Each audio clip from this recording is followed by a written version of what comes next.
Before attempting OUT UG 2026 kindly watch this video, वरना आप exam में फेल हो जाओगे। एग्ज़ाम में एंटर होने को नहीं मिलेगा, इसलिए ध्यान से एंड तक ही देखना है, क्योंकि half knowledge is more dangerous. Hello friends, मैं हूं गौतम। आज हम डिस्कस करेंगे OUT UG 2026 जो एग्ज़ाम आप सभी को पता होगा, कल ही एग्ज़ाम है। आज इस वीडियो में मैं कुछ ऐसे ऑथेंटिक इन्फॉर्मेशन देने वाला हूं जो मैंने अपने टाइम पर गलती किया था, जिस वजह से मेरा सिलेक्शन नहीं हो पा रहा था। इसलिए ध्यान से सुनना। देखो, वीडियो स्टार्ट करने से पहले आप सभी को रिक्वेस्ट करूँगा, काइंडली नीचे कमेंट कर सेक्शन में मुझे कमेंट कर देना कि आपका OUT UG का एग्ज़ाम किस डेट को है और कहाँ पर है। तो अभी मैं आपको कुछ ही बताऊंगा, कुछ ट्रिक्स बताऊंगा, उसके साथ क्या करना है क्या नहीं करना है वो बताऊंगा। देखो, जब मैं OUT UG के लिए प्रिपरेशन कर रहा था, मैं अपने एरिया में न्यू था, यानी कि एक ही स्टूडेंट था जो कि अपने एरिया में OUT के बारे में कुछ कम हो या फिर ज़्यादा हो पता था। लेकिन आपको मैं ये बताना चाहूँगा, मैंने जो गलती किया था, अगर आप रिपीट करोगे, भले ही 10th और 12th में 99% क्यों ना लाए हो, आप OUT एग्ज़ाम अपियर ही नहीं कर सकते। वो क्या मिस्टेक्स है, वो क्या गलती मैंने किया था जिस वजह से मेरा 2 साल वेस्ट हुआ था, वो मैं डिस्कस करूँगा। देखो, फर्स्ट मिस्टेक नंबर 1 2 3 जिसका नाम है AAD, वो क्या है, ध्यान से सुनेगा। देखो, एग्ज़ाम हॉल को जाने से पहले नंबर 1 मिस्टेक वो होता है आइडेंटिटी कार्ड, यानी कि आपका जो आइडेंटिटी कार्ड वो आपके पास होना चाहिए। एक जेरेक्स, सेकंड एक कलर प्रिंटेड। ध्यान से सुनेगा।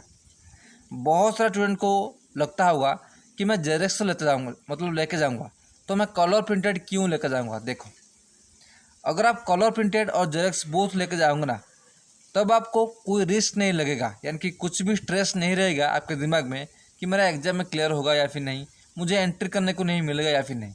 इसलिए फर्स्ट पॉइंट ये है कि एडमिट कार्ड जो है वो आपको लेना, कलर प्रिंटेड और आधार कार्ड, आपको ये दोनों बहुत ज़्यादा ज़रूरी है। यानी कि जो आइडेंटिटी कार्ड है वो क्या है, एक जेरेक्स पेपर, सेकंड एक कलर प्रिंटेड लेना ही पड़ेगा।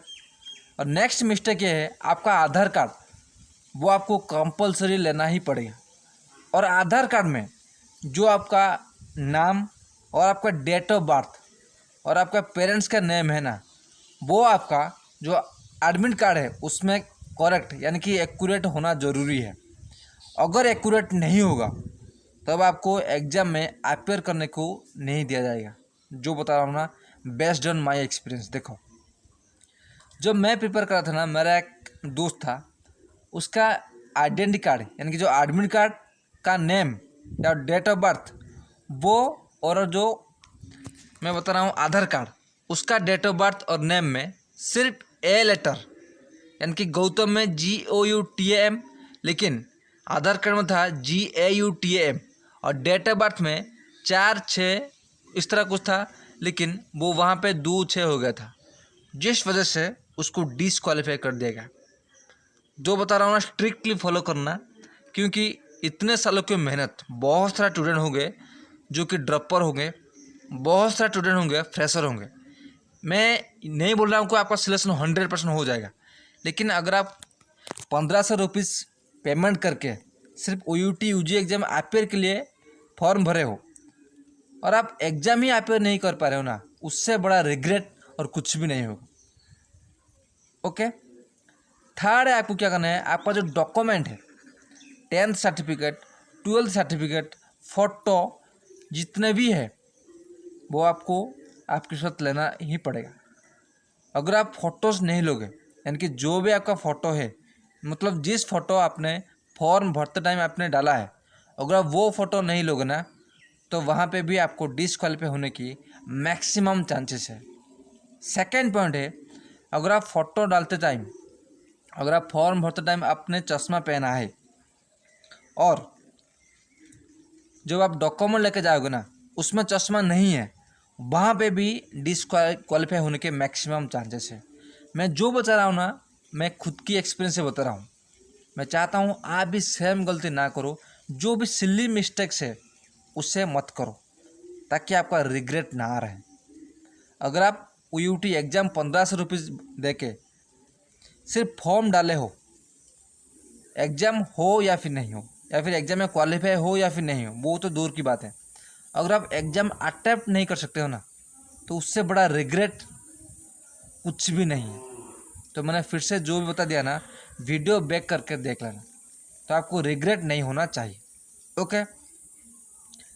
थर्ड नंबर है प्रिपरेशन मिस्टेक। बहुत सारे स्टूडेंट का अभी के टाइम पर, जितना भी टॉप लेवल का स्टूडेंट है वो भी, और जो भी प्रिपरेशन नहीं किया है, उन्हें लगता होगा कि अगर और मैं थोड़ा मेहनत कर लेता या फिर और मैं हार्डवर्क कर लेता तो मैं डेफिनेटली यूटी यूजी एग्ज़ाम क्रैक कर लेता।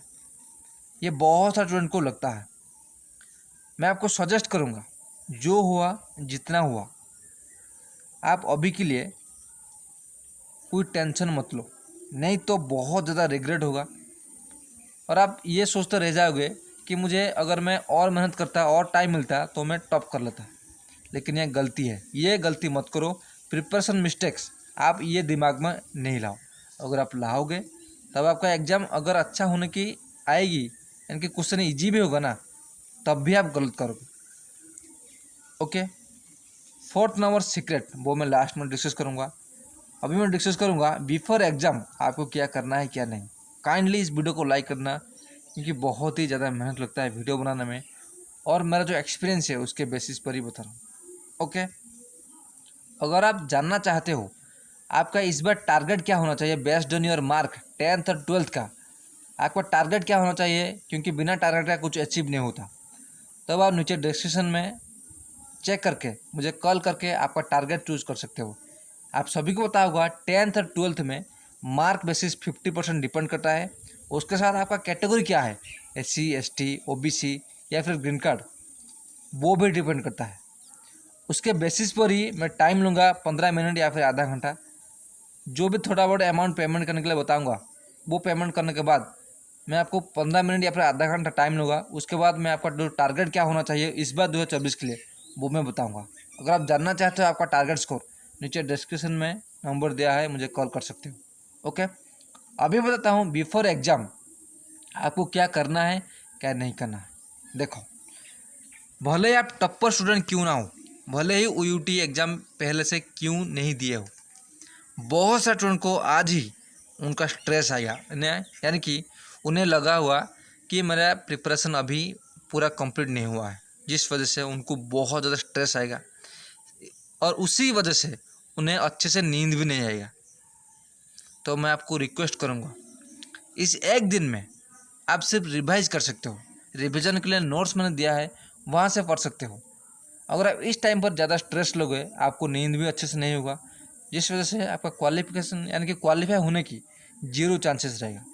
इसलिए अभी के टाइम पर पानी पियो, बिंदास रहो, गाना सुनो, क्योंकि एक दिन ही बचा है। अगर आप पढ़ना चाहते हो तो नोट्स भी लेकर आप सिर्फ रिवाइज कर सकते हो, हाई वाटर चैप्टर पढ़ सकते हो। ओके। अगर आप चाहते हो भी नोट्स पढ़ना, नीचे डिस्क्रिप्शन में कॉल करके नोट ले सकते हो, कोई बड़ी बात नहीं है। लेकिन अभी के टाइम पर इतना ज़्यादा स्ट्रेस लोगे तो बाद में पछताओगे, इसलिए स्ट्रेस मत लो। और हाँ, जो भी ड्रॉपर है काइंडली नीचे कमेंट करना कि मैं ड्रॉपर हूँ, तभी मैं बताऊँगा आपको क्या करना है। क्योंकि इस टाइम पर अगर आप ज़्यादा से ज़्यादा रिलैक्स रहोगे, ज़्यादा से ज़्यादा चिल रहोगे, तब आपके लिए ही बेनिफिट है। अगर आप मैक्सिमम स्ट्रेस लोगे, एग्ज़ाम तो यानी कि जो यूटी यूजी एग्ज़ाम है वो तो वेस्ट जाएगा, उसके साथ ही आपका दिमाग जो मेंटली प्रेशर इतना ज़्यादा आएगा, जिस वजह से बहुत ज़्यादा अनगिनत डिजीज़ आपको पकड़ लेगा। इसीलिए काइंडली इस टाइम पर बिंदास रहो, खाओ पियो सो, जो जितना पढ़ लिया है। अपने और अपने भगवान और अपने प्रिपरेशन के ऊपर ट्रस्ट रखो कि जो भी एग्ज़ाम होगा अच्छा एग्ज़ाम होगा और मैं क्वालिफाई कर लूँगा। ओके। और अब भी चाहते हो इस लास्ट मोमेंट पर रिवीजन, तब आप नीचे डिस्क्रिप्शन में मुझे कॉल करके नोट्स जो है वो मिनिमम प्राइस में सिर्फ 99 में सब ले सकते हो और जाकर रिवीजन कर लो। अगर आप उतना भी नहीं अफोर्ड कर सकते ना, तब भी मुझे कॉल कर लेना, तो मैं उससे भी कम प्राइस में दे दूँगा। क्योंकि मैं चाहता हूँ इस टाइम पर लास्ट मोमेंट पर आप अच्छे से जो रिवीजन है हाई वाटर चैप्टर, जहाँ से मैक्सिमम क्वेश्चन प्रीवियसली आया है, उसे पढ़ो, उसे कवर करो, ताकि आपका रिग्रेट ना रहे कि अगर मैं और थोड़ा हार्डवर्क कर लेता तो मेरा एग्ज़ाम अच्छा होता। मैं फिर से बता रहा हूँ, इस टाइम पर आपको चिल रहना है, रिलैक्स रहना है, और आपको रिवीजन भी करना है ना, तब आपको हाई वाटर चैप्टर, एक गाना लगा के हाई वाटर चैप्टर को कवर करना है। तभी आपको पता ही नहीं चलेगा कि कैसे मैंने इजीली ये जो कवर है, यानी कि चैप्टर्स है, वो मैंने कवर कर लिया। तो मुझे आशा है UUT UG 2024 के जो मिस्टेक्स है आपको सब कुछ पता चल गया होगा। अब मैं बताता हूँ सीक्रेट क्या है इस टाइम पर UUT UG के लिए, क्या करना है क्या छोड़ना है। देखो, जो बता रहा हूँ ना, बेस्ड ऑन माई एक्सपीरियंस। देखो, UUT UG 2024 में या फिर उससे पहले भी आपको पता होगा कि UUT UG का सिलेक्शन होता है 50% कैरियर मार्क 10th और 12th, उसके साथ आपका कैटेगरी, और जो 50% वो डिपेंड करता है आपका प्रिपरेशन लेवल। अभी एक दिन में तो आपका प्रिपरेशन लेवल मैं इतना ज़्यादा बता नहीं सकता। सिर्फ जो टारगेट आपका कितना स्कोर करना चाहिए, नीचे डिस्क्रिप्शन में मुझे कॉल करके आप ले सकते हो, यानी कि इतना टारगेट रखना है, इतना क्वेश्चन करना है, तभी मेरा सिलेक्शन मैक्सिमम होगा, वो मैं बता सकता हूँ। सेकेंड पॉइंट है जो सीक्रेट ये है कि आपको पता होगा UUT UG के एग्ज़ाम नेगेटिव मार्किंग नहीं आता है, और बेस्ड ऑन माय एक्सपीरियंस जो प्रीवियस पेपर है उसमें भी चेक कर सकते हो, फिजिक्स केमिस्ट्री बायो जो भी है उसमें ऑप्शन सी में मैक्सिमम क्वेश्चन सही होता है। इसलिए आपको एक भी क्वेश्चन छोड़ना नहीं है, भले ही आपको आता हो या फिर नहीं आता हो, ऑप्शन सी ही अच्छे से चूज करना है। यानी कि अगर आप 4 क्वेश्चन, 1 2 3, देखो 1 2 3 4 5 क्वेश्चन है, उसमें ABCD है। अगर आपको चारों 5 ही क्वेश्चन नहीं आ रहा है ना, उस टाइम पर आपको जितना भी टाइम बचा है आपको सिर्फ ऑप्शन सी सभी में चूज करना है। अगर आप ए, उसके बाद सी या फिर बी या फिर डी उस तरह चूज करोगे ना, आपका एक भी सही नहीं होगा बेस्ड ऑन माय एक्सपीरियंस। अगर आप सिर्फ ऑप्शन सी ही चूज करोगे ना, तो मैक्सिमम चांसेस है 5 में से 3 क्वेश्चन सही हो जाएंगे। ये जो बता रहा हूँ ना, मेरी सीक्रेट स्ट्रैटेजी।